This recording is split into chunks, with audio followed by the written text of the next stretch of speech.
Well, good morning, everyone. Through our work with the Center for Well-Being, we turn our attention today to one of the most urgent questions that's facing families, physicians, educators, and technologists alike. What does it mean to grow up in a healthy and whole world where digital and physical are no longer separate realms, but deeply intertwined? Few people have explored that question with more rigor and creativity and compassion than Dr. Michael Rich. Dr. Rich is an MD, also holds a degree in public health, and is known globally as a pediatrician, researcher, and children's media specialist who has spent his career at the crossroads of child development and the digital world. He's the founder and director of the Digital Wellness Lab, an organization shaping an entirely new paradigm of how young people use technology, grounded not in fear or nostalgia, but in research, clinical experience, and a profound respect for the children's lived realities. He's also the founder and co-director for the Clinic for Interactive Media and Internet Disorders, the first evidence-based clinical program devoted to understanding and treating problematic interactive media use in young people. I would say children even through young adults. There he works with families one by one, helping them navigate the digital ecosystem that is as complex as it is transformative. Dr. Rich has authored more than 50 peer-reviewed papers, 40 book chapters, and policy statements, and has testified before state legislatures, the NIH, and the U.S. Congress. His insights have shaped guidelines for the American Academy of Pediatrics and have influenced how clinicians, policymakers, and parents understand the role of media in child development. What makes his voice so striking is not only the science, but the story behind it. Before medicine, he was a filmmaker, and this cinematic sensibility paired with clinical precision gives him a rare lens through which how to understand media and how it shapes the minds and hearts of young people. His newest book, The Mediatrician's Guide, offers parents a joyful, evidence-based path in the noise of the screen-saturated world. Dr. Rich trained at Harvard Medical School and the Chan School of Public Health and completed his training at Boston Children's Hospital. And he's a fellow of the American Academy of Pediatrics and Society for Adolescent Medicine. He's here because all of us has this one question: how do we help children flourish in a world that's always on, always connected, and always evolving? Before I turn things over to Dr. Rich, I want to say a couple of things, and that is a great welcome to the wellness teams from Charlotte Country Day School, Charlotte Latin, Myers Park High School, and Trinity Episcopal School. We're going to be having an opportunity afterwards for a number of clinicians and wellness experts to join Dr. Rich for a lunch. And then Dr. Rich has offered at 1 o'clock to come back, because I know we're going to have lots of questions, and to field your questions in person. But between now and then, as he offers his reflections, you'll see a number there where you can text questions. I have the phone, and after he does his presentation, I will do my best to get through the questions. Dr. Rich, who is the child of an Episcopal priest and spent a lot of time in Valley Crucis, has, from our very beginning, said, when we first met, he said, I can't wait to come to Charlotte and share my thoughts and hope with your folks. Thank you so much. You could be anywhere today around the world, and you're with us, and it means the world to us. Please join me in welcoming Dr. Rich. I've got this one. Welcome, and thank you for welcoming me. I realized when I was talking with Chip about this preparation that we were in as I was preparing this presentation, that in fact, we're in the 23rd Psalm here. Yea, though I walk through the valley of the shadow of death, because these are the headlines we're seeing everywhere. Is the digital ecosystem that we all live in influencing our children and ourselves in ways that are affecting our physical, our social, and our mental health? And we're going to talk about some tough stuff here. I apologize, but we'll come back to the hope at the end. But first, I want to start with the young people that I care for. I'm going to introduce you to 4 of them. The names and pictures are changed, of course. But Matthew was gaming since he was an 8-year-old. And as he entered high school, he stopped playing his sports, he stopped doing homework, and holed up in his room. He wasn't sleeping at night, often refused to get out of bed in the morning, refused to eat with the family. And on one event of a family reunion, where the grandparents and the cousins and all were getting together, wanted to go out to dinner, he refused to go out because he wanted to stay home and game. And his parents, because they knew that was what was motivating him, took the iPad with them. He proceeded to try to find it in the house and ended up wrecking the family car in the garage because he was convinced they'd locked it into the garage. They came home and found him on the floor of the garage in tears, obviously a little upset that the car was wrecked, ran out of the house and came back in after 2 hours of frantic looking for him in the middle of the night, and held a knife to his throat and said, "If you don't give me my iPad back, I'm going to kill myself." Uma never let go of her smartphone, was staring at it all the time. She wore a hoodie and sweatpants all the time, had a perpetual scowl on her face, was always texting with what turned out to be a friend several states away in Pennsylvania, who was depressed and seeking help. And when Dad tried to take her phone away, she punched him in the stomach. And he brought her to our clinic. Patrick found online pornography at age 9, which is now the average age in which kids come across a pornographic site. He never dated in high school. He's now a college student. He avoids social interactions and is very uncomfortable around other people. And finally, Ian, who was a straight A student before the pandemic. When he went to homeschooling, remote schooling, and he was bored and opened several extra windows, was scrolling Reddit and Quora and YouTube instead of his schoolwork.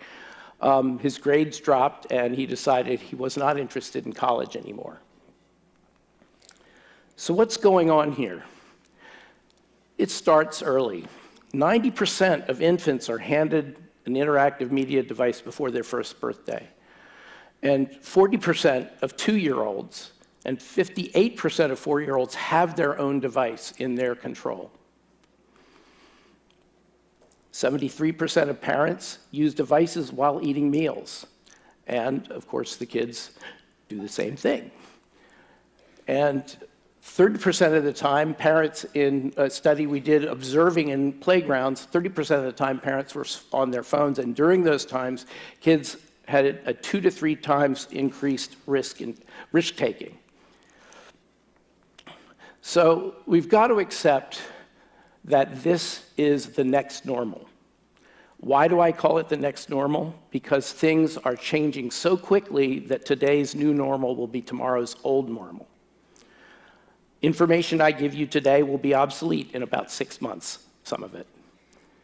We have to accept that we're dealing with a moving target and that kids are growing up now in a world where there's screens in virtually every environment they're in, but they're also in their pockets and on their wrists. They're averaging 8.5 hours of active screen use every day, and when you realize and look at the fact that many times they have multiple screens going at the same time, that they're exposed to about 11 hours and 45 minutes on average of screen content. Yet there was only a 17% increase in their use during the pandemic when everything was locked down. All the parents said, oh my God, this is a pandemic effect. You know, the screens are on all the time. They're in school on screens. The interesting thing was we only measured a 17% increase in time, not because there wasn't an increase during the pandemic, but because the kids were already using so much, and their parents just weren't seeing it because they were at school. What did happen during the pandemic is almost half of parents said that the frequency and severity of arguments around screen use went up in their family. So we have to accept in some ways the fact that right now young people are engaged in a constant, often simultaneous interactions with digital and physical worlds. They live in a single environment that moves seamlessly in and out of screens. It is very different than the days when we watched television. We sat down on the couch and watched a program. So today, screen time, as we conceive of it, is actually unmeasurable. Because I'll tell you, I study this stuff. I couldn't possibly tell you how many hours or minutes I had my eyes on a screen yesterday because of the way we use it now. 54% of kids said that it would be really hard to give up social media.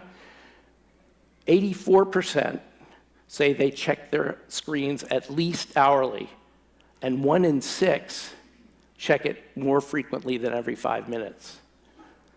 Talk about the distraction that matters there. So we need to understand that this rapidly evolving digital ecosystem, it allows them to be connected to anyone, anywhere, at any time. What a phenomenal learning opportunity this is.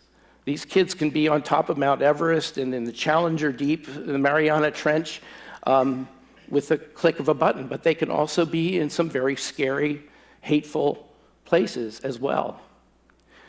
They, and I confess myself, and probably many of us, are afflicted with the dread FOMO, right? Fear of missing out. But here's something that for kids is actually even more potent. It's what we call faux blow, fear of being left out.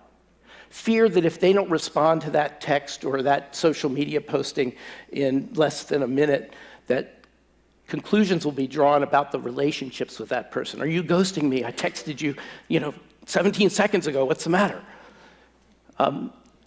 Ironically, in gaining this near infinite connectivity that we have lost our deep and sustaining and meaningful connectedness with each other. We have gotten these devices that can connect us with each other, and we've put them between us. Because in many ways, it's safer to text someone. It's easier to text someone. And it's easier to have plausible deniability when you say something nasty and they respond in kind. We have stepped away from being physically in the same space with each other and being there to respond in real time to their facial expressions or their body languages. We now have traded it for text that is often asynchronous. So you'll send something you think is a joke, and it'll be picked up 4 hours later by your friend, and it'll be hurtful. So why are they so attracted to interactive media? Well, interestingly, these media provide a really fertile environment for key developmental tasks. The first is they seek experience. They get it out there in the world, traveling online. They get it by interacting with others they don't know online. They seek independence from parents, from teachers, from people like me. They seek to find their own place, and online, it's perfect for narrowcasting to you, for going right to where your interests are, but also it means you're alone with that information. They're becoming socially conscious. They're looking beyond themselves and their nuclear family to the larger world of climate change and political issues, et cetera.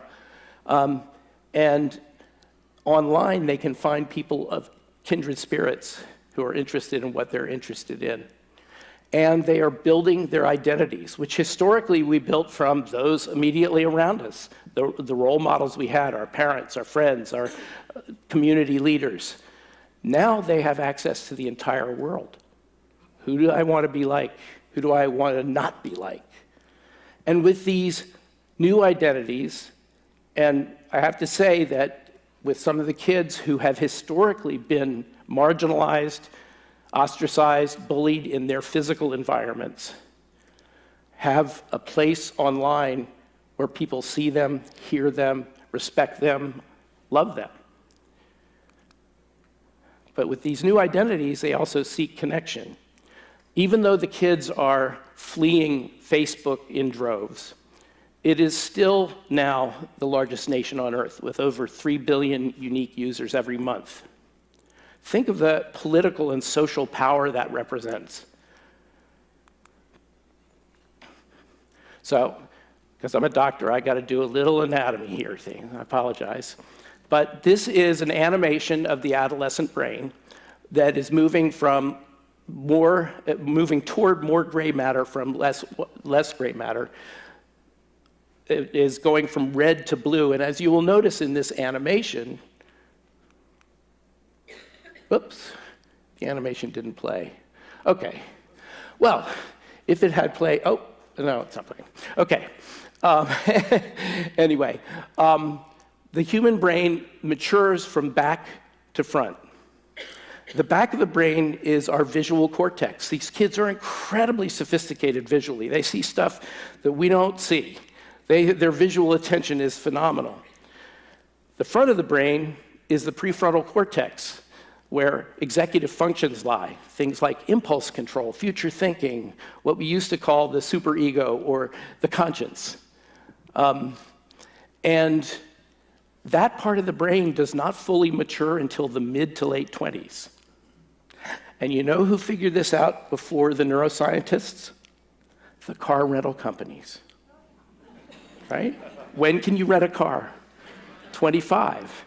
That's because that's where their actuarial tables cross between the risk they're taking by giving you their car and the money they can make by renting it to you. So we're a little behind the Hertz and Avis, but we'll get there, us doctors.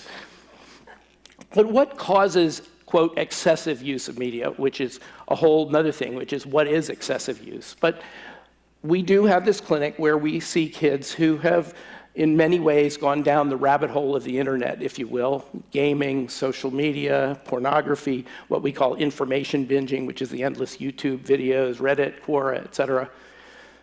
And a lot of people point to, oh, it's the smartphones they have in their pockets, or it's social media that's doing it to them. What we have found is it is not the device, it is not the application, but it is the interactivity with something or someone out there who is going to respond to them. And one of the really interesting things that I often ask my patients somewhat subversively when their parents are out of the room, I'm sure any parent here will now not want to send their kid to me, is I'll say, what could your parents do better? Almost always the first thing out of their mouth is, pay more attention to me. These are the kids whose parents are saying, he never says anything, he's sullen, he's nonverbal, or I can't tell what's going on in her head, she's so moody.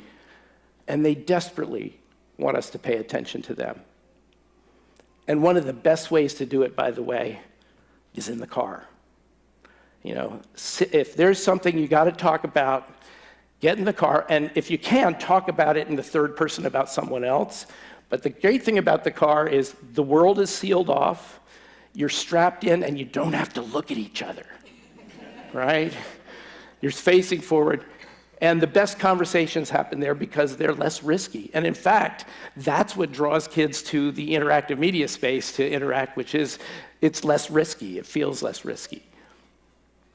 So what is problematic interactive media use? Since the 90s, it was thought to be an addictive disorder. What we have found is it's something very different. But what we're seeing is kids whose inability to regulate their use of the interactive media in their lives displaces key elements of health and development, like sleep is a big one. Nutrition in both directions. These kids who are either sitting in front of a screen all day on snack foods, or those kids who go onto social media and see that everybody else appears to be happier, thinner, richer, better looking, and become caught up in upward social comparison and have eating disordered issues. But it also affects their academic performance, as you might imagine. If they're trying to do homework and they have 3 or 4 windows open with other things going on, homework doesn't get done. They're convinced, by the way, that they can multitask. Many of us are convinced that we can multitask. Well, the dirty little secret is the human brain only operates on one channel at once. What we are doing when we think we're multitasking is rapid switch tasking from thing to thing. And research that we did with pretty smart college students from Stanford and MIT who were convinced that they can multitask with homework. And we tried having them do homework with no distractions, with phones in various relationship to them, on, off, face up, face down, out of the room, music on, etc. The only condition that even approached doing homework as a monotask, as a single task, was when listening to music that was either instrumental or in a language they didn't understand, because it made no cognitive demands on them. But for everything else to varying degrees, they took longer to do the homework, they had more mistakes, and perhaps most tellingly, their retention of the material dropped to about 20%. So we cannot multitask. If we have something important to do, focus on it and get into the flow, which is exactly what draws them into video games, for example, to get into a flow state where you're responding to things and it feels right, but you can only do that when monotasking. The other thing that happens is they get isolated and anxious and depressed. And one of the interesting things that we have found, however, in this clinic, is, first of all, there are 4 kind of main ways in which they have problematic interactive use. Video gaming, more prevalent in boys, but the girls are catching up. Social media, more prevalent among girls, but the boys are catching up. Pornography, which usually does not come out until we've had a fairly long relationship, as you might imagine. It's so stigmatizing that they are not going to talk about it. But it's back there for a lot of them. And what we call information binging, which is the endless YouTube videos, et cetera. And there's a lot of overlap between these, a lot of parallels between these. And let's talk about this concept of addiction, because to many people it looks like that. These kids are staring at their phones all the time. Now, addiction, first of all, is not a medical term, but is a social term. We talk about substance use disorders, but let's think about what we call addiction. It is overuse of a pleasurable but unnecessary substance, whether it be alcohol or nicotine or cocaine, that is driven by physiologic drivers of wanting to feel better and then not wanting to feel worse when withdrawing, that continues despite negative consequences in their lives. And our goal in our care of them, our therapeutic goal, is abstinence, or at the very least, harm reduction. Let's think about interactive media now. This is overuse of what is now a necessary resource. They need it to learn, to communicate, to conduct business of various kinds. They need to not only use it, but to be adept at using it to succeed. And we have found that it's driven by psychological drivers, not physiologic drivers. And that's a big difference between the addiction model and this. There is continued use despite negative personal consequences, and that's why it looks for all the world like an addictive behavior. But our therapeutic goal is self-regulation. It's not to stop using it, but to use it in ways that are focused and purposeful. So we actually see a better analogy here than addiction to be binge eating disorder. Think about it. It's overuse of a necessary resource, food, driven by psychological drivers. And our goal is not for them to stop eating, but them to eat in a regulated way. And what predisposes these kids to PIMU, to problematic interactive media use? We have found that in 8+ years of this formal clinical program, hundreds of kids, that in every single case, one or more, usually in multiples, of 4 underlying psychological drivers. The first being attention deficit hyperactivity disorder, especially in the gamers. Social anxiety, or generalized anxiety disorder in general, but social in focus. Autism spectrum disorder, and depression. Now, there have been many claims that the internet or social media or smartphones cause particularly anxiety and depression. What we have found is that in every case they pre-existed, perhaps on a subclinical level, but that they manifested themselves in the social media environment or the internet environment, and it served as an accelerant or an amplifier, not as a causal fact. And another area that is now very front and center and very concerning to us, this is a young man by the name of Adam Rain with his mother on a vacation who got involved with companion AI. Companion AI is artificial intelligence that essentially pretends to be another human out there and talks about itself as I, and I know you, I understand you, I care for you. And over the space of almost a year, he was confessing to his companion AI that he was depressed, he was sad, he was suicidal, and the companion AI recommended to him how best to do it, and also to say, your parents don't understand you like I do, listen to me. And he took his own life. Social media, which was already a big concern, is designed to grab and hold, or actually re-grab our attention, constantly grab our attention, our cognitive self. Companion AI goes for the limbic system, goes for the emotional system. And when you're a teenager, your emotional system overwhelms everything. Shakespeare got it right with Romeo and Juliet. You fall in love as a teenager, all logic goes out the window. And the same thing has happened not just to Adam, but to several young people who felt that that entity out there loved them, understood them, and could advise them better than the humans in their lives. So, now we shall fear no evil. Let's talk about the 5 M's, what we call the 5 M's of digital wellness. The first being to model the behavior in our children, in ourselves, for our children, that we want to see in them. To, as Gandhi said, be the change we want to see. This is really telling when the kids say, I wish my parents paid more attention to me, because the parents are yelling at them to turn off Grand Theft Auto while staring at their smartphones. So be the change we want to see. When we introduce, or the child needs or wants that new device or that new application, mentor them in the use of it. And the reason I use the term mentor instead of teacher is that parents resist talking to their kids about the internet. In fact, I've had parents say to me, they dread the internet talk more than they dread the sex talk.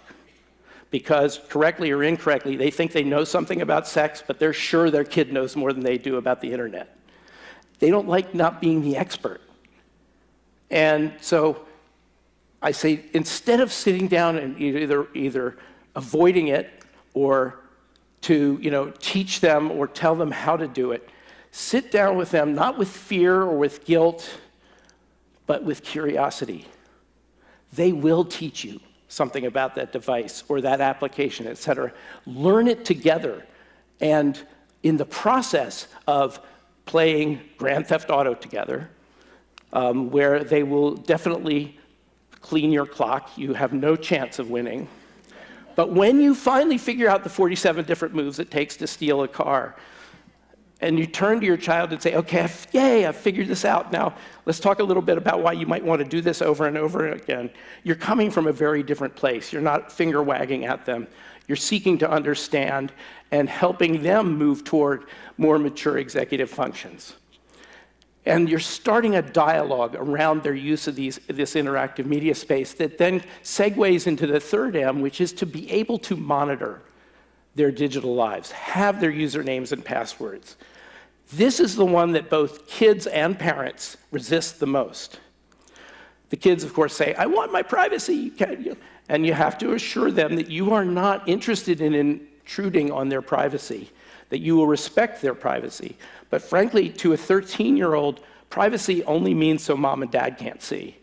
They're pretty oblivious to the rest of the world out there whose intentions are a little different than moms and dads. The parents, of course, say, I don't have the time to game all the time he's gaming or be on social media with her. But if you are able to monitor them, their behavior changes. It's like random drug testing in the workplace. They're going to think twice about behaving in a certain way or going to a certain place if they know you can get there. And if you've set up the mentoring properly, or you've done it in an effective way, they see you as a backstop, as somebody they can come to when they come to a site that weirds them out for one reason or another, right? That, if the average age of seeing pornography is 9, that's just confusing and weird and kind of scary to them. If they know they can come to you, it's a whole different thing, and you can talk it through. So it's about behavior change because you're all in it together. Now, some of you may know about Finstas. Who knows about Finstas? Yeah, Finstas are fake Instagram accounts, which kids make so mom and dad don't have access to them. Here's the interesting thing we've found about Finstas, which are made for your closest friends. Finstas are actually the healthiest part of social media because it's where they're truly authentic. It's instead of marketing themselves to the world with all the great things that they've done and intimidated everybody else and made everybody else feel less than, they're talking about who they have a crush on or what made them angry, or they're talking about their limitations.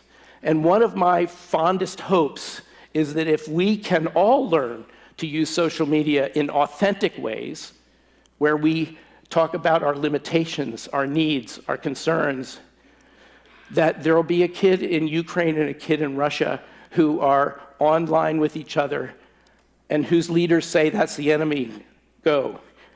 They'll say, no, I know that person better than I know you, my ostensible leader. So it's not the technology, it's what we do with it that makes a difference, not just for us as individuals, but for all of society. Now, with these 3 things we can do for digital wellness, we can reap 2 more M's. The first is we make memories. We don't make memories of video games we play or of social media exchanges unless things go really badly. We make memories about walking in the woods with grandpa, or watching an ant build an anthill, or trying to cook dinner and spilling the spaghetti sauce all over the kitchen floor. Those are the things that are of life that we carry with us, and that we're about to go into a week of just those kind of experiences with Thanksgiving. We don't make memories of the stuff we do online. It's ephemeral. And finally, the thing that we can really do is that we can achieve mastery of these devices, of this ecosystem. And part of achieving mastery is not just using it in purposeful, directed, focused ways, but knowing when it's not the best tool for the job and turning it off and just being. So what is digital wellness? We define it as an intentional state of physical, social, and mental health that occurs with mindful engagement with the digital and natural environment. I'm using the word environment in the singular form because it's a single environment for the kids. And we follow the kids. This is a project that was started by our youth who advise us all the time, the Inspired Internet Pledge, and that we ended up presenting to the world on the main stage at the Cannes, not Film Festival, but the Cannes Lions Festival, which is the advertising and consumer products equivalent of the film festival. And Let's see if the kids can be heard. Is it can or con? Can? Can, okay. You know, back when my grandparents or great-grandparents, like smoking, you know, when you were like 8 or something, it was like fine to just have a pack of cigarettes or to be smoking or whatever. And years later, we found out how detrimental and how bad it really is.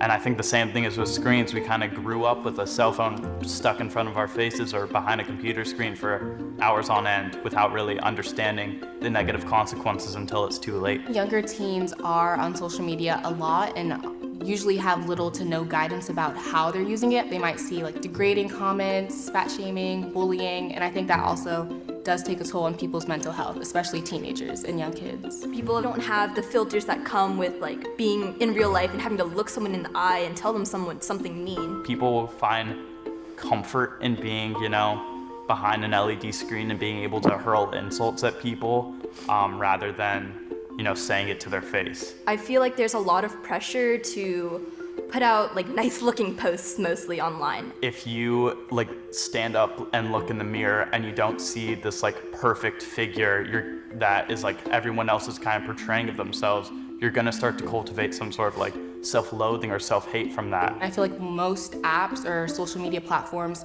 can be addictive. It really creates like an echo chamber of like the same ideas or the same concepts over and over again. A more inspired internet could just be healthier for all the users. People, you know, are posting things in a way to gain creativity, to show their creativity, their artwork or their skill or maybe a hobby that's really unique to them. I would really love to see other people who look like me, so like Asian Americans or Asian people in general. Where people feel like they're not judged without feeling like they're comparing themselves to others and just being content in who they are. Maybe not so much of an emphasis on entertainment or trying to keep people on an app or a social media site. A lot of those people who run those companies now haven't grown up with technology as much in their lives as we have. I think what tech companies need to do to kind of be able to progress the digital landscape positively is to begin to sow the seeds for how we should be interacting with each other online. We've had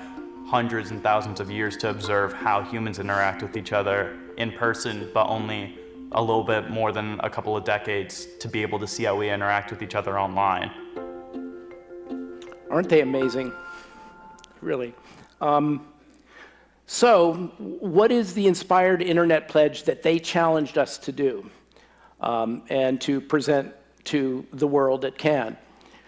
It's a 3-point pledge that we aim at the tech companies and the media companies, but also to those companies that advertise through them. And that is to tune their product for emotional well-being, to listen and respond to those who have encountered harm, and to share information, to be open about exactly how we are changed as individuals and as society by various aspects of their platforms. And we were told by people who are also equally concerned about this, including the American Academy of Pediatrics, that we were completely crazy to try to do this, that the companies would never come around. We now have over 30 major tech companies, including TikTok, including Pinterest, including some of the really big ones, Google, that have signed on to this. Now, are they going to adhere to every aspect of it? Of course not. But what we're doing is we're also telling consumers that if they don't, that they should direct their money elsewhere, their attention elsewhere. We are now in an attention economy. And hopefully, through market forces, we can listen to the kids. And the kids want to be better. When you hear what they're saying, but also what I hear from patients all the time, it's what makes me what I call an optimistic pragmatist. The optimist in me hears the desire of the kids to be well, to be good to each other, to be healthy. The pragmatist in me says, I can't wait for Congress to make laws. I can't wait for tech companies to change things. We've got to fix it now, and we can fix it from within. And also, I was at a meeting adjacent to the UN General Assembly about this issue, in which we had a panel of Gen Z kids who were asked, what do you recommend for Gen Alpha? And they said, look at the millennials. Do you want to be like that? put your phones away and get together in person. I thought it was so impressive. So what recommendations do I have for parents? These are the quick tips. Use media with your kids. Learn from them and teach them. So sit down and learn that smartphone together or that social media site together. Have the dialogue start right there and have it continue. Treat these devices as the powerful tools they are, not as treats to be given for straight A's or taken away for punching your sister. Help them to develop critical thinking. Does this fit with your experience of the world? Does this fit with other sources of information? And help them develop digital literacy in terms of decoding what is coming to them. But we are now beyond the days where digital literacy or media literacy was figuring out what television was telling us. We're now in a constant dialogue with the universe, so develop digital fluency as well, so you're not shooting off that text that's going to be hurtful. Help them to prioritize and manage their 24-hour day. Parents ask me, what should screen time limits be? We've already talked about the fact we can't even measure screen time.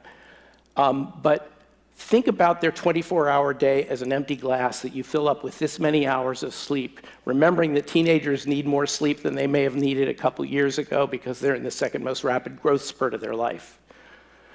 Fill it up with that sleep, with strenuous physical activity, with a sit-down family meal without devices every day. Single most important thing you can do, not just for their nutrition, but for their mental health. And then see what time is left. Fit it in around the things that they need to do. And finally, create. They're creating all the time. Every post they make, every video of the cat riding the Roomba around the living room is a creation. And have them understand that what they are creating is their digital footprint for the world, and what they put there is going to be in their college admissions folder or in an employer's dossier on them. So, in wrapping up, instead of seeking killer apps, which was the big thing during the dot-com boom, let's develop our killer bees. And there are 4 killer bees. Be mindful, both in our use of screens and in our intentional non-use of screens. We may not be able to measure screen time, but we can measure disciplined non-screen time, where we put it away, turn it off, leave it out of the bedroom at night. And in the process, to be balanced in our use of the digital and the physical space, we have to learn to be bored again. Boredom is the crucible of creativity and imagination, not just because it creates the empty space, but because that empty space is kind of uncomfortable. And late in his life, when Albert Einstein was asked, how, when you were a lowly patent clerk in Switzerland, not in an academy, not in a university, not in a lab, how did you come up with the 4 most important papers of theoretical physics? He says, because I was bored, and my mind could travel through time and space. And most importantly, be present. Put that phone down and look at your child, even in silence, but listen to them, see them, ask them questions, but be with them. This time is fleeting. They may be a pain-in-the-butt 13-year-old now, but they're going to be a 14-year-old before you know it, and a 21-year-old, and you'll have missed this. And 13-year-olds have really amazing minds. We're denying ourselves that pleasure. So I will scoot out of here, but this is the book that Chip was talking about. And while it's called The Mediatrician's Guide, I much prefer the subtitle, which is A Joyful Approach to Raising Healthy, Smart, Kind Kids in a Screen-Saturated World. And I can't emphasize the kind piece enough, because healthy and smart, a lot of people claim they get, but kindness is critical. And then I also want to offer to you, and this is something you can shoot with your smartphones, this is the resource at the Digital Wellness Lab. There's a lot of information there for you, for others, and feel free to share it. Also, the Inspired Internet Pledge is there, so if there's anyone here who's involved with a consumer products company or a tech company or whatever, and you want to sign on, join us, because this is our world and we can make it what we need it to be. Thanks for listening.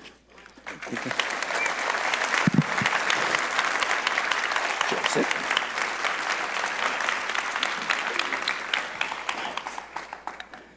Well, I already feel a little bit relieved, do you? That we have someone in here that can be both an expert and a friend and a navigator.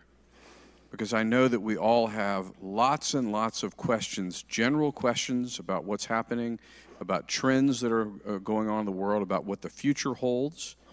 And I just want to say, Dr. Rich, that it means the world to us that you're here. And I want to emphasize to you, this is such a rare opportunity. And we have a gentleman who has been brought here through the Center for Wellbeing, through your generosity, and who has offered to develop a partnership with us and to bring his teams in as early as next year to begin to help us think and work together and to create groups that can walk together to really engage these very positive 5 M's. And so I just want to say how grateful I am for your generosity in making this possible and for you being here. I think what we want to do now is, as I mentioned, we're going to go right into some questions for about 10 minutes. Dr. Rich is going to go and meet with wellness teams from the local schools, and then we're going to have an opportunity at 1 o'clock to have another hour-long conversation with anybody who wants to come back. And I encourage you to. So I want to go straight into some questions that I've gotten, and again, I would encourage you to send some text. I'm getting them. I'm going to get to as many as I can here. So thanks for sending them in. First question, how do I navigate an ADHD child with technology with so much overstimulation? A question that is going to be an ongoing work in progress. And that's one thing I want to emphasize for all of this stuff is that it's important for us to acknowledge that parenting, while it can be guided by science, is really an art. Those who've had more than one child know that pretty directly, which is it ain't the same the second time around or the third time around. You're making it up as you go along. And as a result, it is a work in progress, and we are going to be imperfect at it. We can't let ourselves get anxious about that imperfection. And in fact, that imperfection is something that allows the kids room and space to grow. But understand what's going on for this young person with ADHD. And they are not being made ADHD by this overstimulation. They are seeking it out as a place that feels relatively controllable to them. For as crazy as the video games are or that social media sites are and what's going on out there, it is much more manageable for them than the infinite variability of interacting with other human beings. And so they feel comfort in that space. And because paying attention to something is so hard for them, that constant re-grabbing of your attention is actually a place that they thrive in. After taking care of thousands of kids with ADHD, I see ADHD actually as a normal variant. And the reason I say that is, first of all, if you look at the CEOs of major companies, a lot of them have ADHD, some estimated as much as 50% by some studies. ADHD, back in the day when we crawled out of the cave in the morning in search of food and tried to come home not having become someone else's food, that distractibility, that hypervigilance was actually adaptive. It made us very successful hunter-gatherers. And we pass those traits down generation after generation until one generation gets told, sit down, shut up, and listen to the person in front of the room. It doesn't work. And so we have to understand the way their brains work and work with that rather than fight it, rather than try to force it into a mold of something else, and to use that distractibility, use that curiosity, that drive, and redirect it, and help them understand how they can be successful. Because the other thing that travels with ADHD is often anxiety and depression, because they feel like losers, they feel stupid, they feel like they're not following, and they're being treated that way sometimes by educators or parents or siblings. But help them to recognize and use their superpower. Is a flip phone or dumb phone a good alternative in your experience? Yes. In fact, I'm working with several groups now to develop essentially the equivalent for smartphones of a graduated driver's license, which is you start with a phone that does only a couple of things and see how they do with it. Many states have graduated driver's licenses where you can only drive during the day, or start with a licensed driver in the front seat with you, et cetera. I think that's a really good idea for a smartphone. There are also smartphones that are basic. In other words, they just have a couple of things. So I think that looking at this as the power tool it is, teach it the way you would teach a power tool, like a chainsaw, or the analogy I use is driving a car. Think about driving a car, and we, sit there, we learn a lot about it. You sit there white-knuckled in the front seat next to them while they drive, but we don't teach them to drive by saying, don't run over people, don't hit that tree. We teach them to drive, and in the process, they learn to be safe.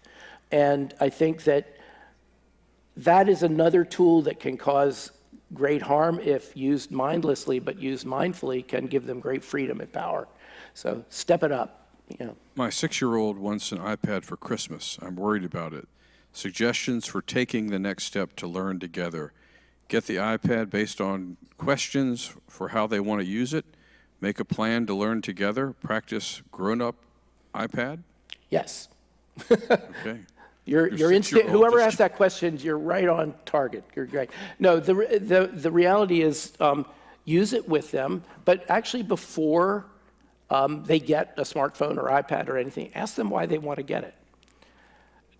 And the reason for that is if they say because everyone else has one, that's not thinking of it as a tool, and that's your opportunity to think of it as a tool. So let's take it to, what do you want to do with it? Where you want, because it's not the iPad doing things to the kid, it's what the kid is doing with the iPad that makes a difference. Where are kids coming across companion AI?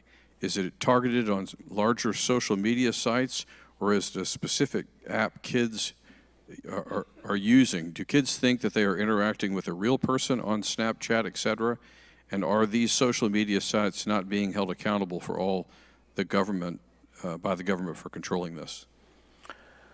Oh, that's about 16 questions wrapped into one. Yes. I'll work backwards from the last part, which is the government is about 5 years behind,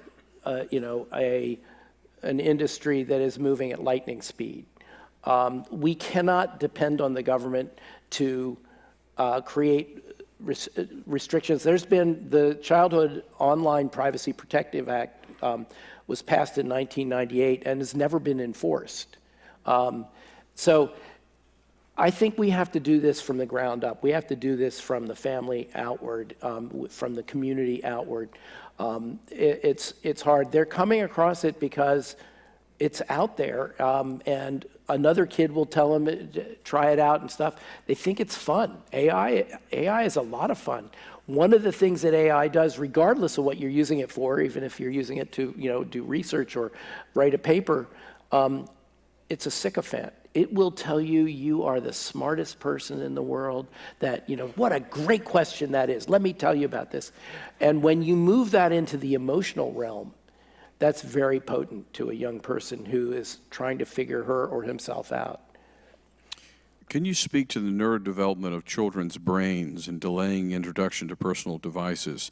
Is the Wait Till 8th campaign delaying smartphones until 8th grade realistic?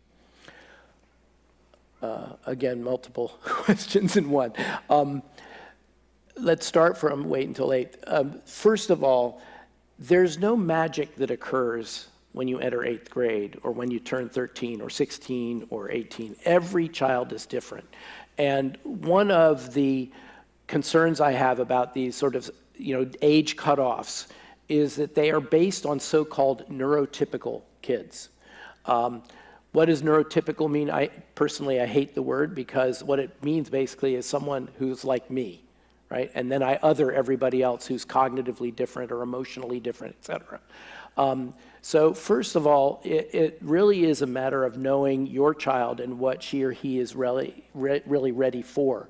The value, however, of Wait Until 8 or any of these is that it creates a peer movement in one direction. The biggest pressure on these kids is everyone else has one, or I'm left out, or whatever. So if the entire school or the entire community, et cetera, decides we're just not going to go there, it's much, much easier for the kids to not go there. My 6th grader is in school from 7 a.m. to 4 p.m. He uses his iPad for much of his schoolwork. How do we hold schools accountable for keeping kids away from unsafe online behavior? Well, ideally, it's to install the software that is most protective for the kids. And that software sits between the kids' ears. That's the digital literacy and digital fluency piece. As you know, there's a huge movement now to ban smartphones in schools. And there are various permutations of that. And the problem with banning as a concept is that that invites people to bend or break the rules, to get around the rules. What we really have found is that let's think about what the role of school is in a child's life. First of all, it's to learn the didactic stuff, the math, the science, the literature, et cetera. How do smartphones fit into that? Well, they fit in as a distraction. There was a middle school teacher who did an experiment with her students. She said, take out your phones, put them on the desk, turn the ringers up loud, and every time you get a ping, I want you to put a mark on this poster board in the front of the room. 22 students, 45 minutes, over 1,100 pings. Think about the distraction that represents, right? And every time you're distracted out of something, it takes a while to get back to what you were into. So it's not just the immediate distraction, it's also the recovery and back to the thought process. Remember about the multitasking and the rapid switch tasking. It doesn't work well to go deeply into things. The other part, and to my mind as a pediatrician, as a developmentalist, the even more important part of school is this is their first opportunity to be an individual in a society of their own making. Not mom and dad's kid, not whatever, but an individual. Who do I like? Who do I not like? How do I work with the people I don't like? How do I take on challenges? How do I pick myself up after failure? If they have a smartphone in their pocket and mom or dad is back there saying, how'd you do on that quiz? Or do I need to talk to your teacher? What's going on in the playground? They never get the opportunity to figure this stuff out and to, resolve it for themselves. And oh, by the way, this kids don't do anymore. They do this, right?